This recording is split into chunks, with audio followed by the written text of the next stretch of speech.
అయితే బ్రహ్మ మొత్తంకే అన్ని రోజులు 4 తలగా ఉంటుంది.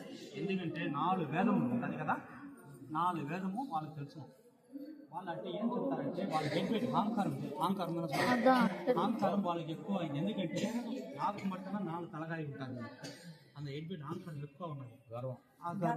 ఆ గర్వం పోయేటప్పుడు ఏం చేయాలంటే విష్ణు ఒక పరీక్ష పెడతారు. ఏమంటే శివునుడు కాళ్ళు ఎవరు చూస్తారో, పైకి ఎంటికలు ఎవరు చూస్తారని ఒక పోటీ పెట్టిస్తారు. ఎవరెవరికి? విష్ణుకి, బ్రహ్మకి.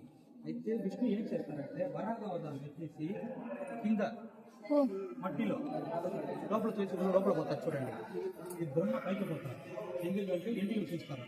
అయితే బ్రహ్మ అబద్ధం చెప్తారు, నేను చూసినాము. ఎందుకంటే శివాలయంలో తాళం పువ్వు ఉంటుంది కదా, తాళం పువ్వులు ఉంటుంది కదా, వాళ్ళు చూసేసి నేను చూసినాము అటు నువ్వు చెప్పు అంటే ఆ పువ్వులు చెప్తున్నారు. ఆ పువ్వులు కూడా అబద్ధం చెప్తున్నారు.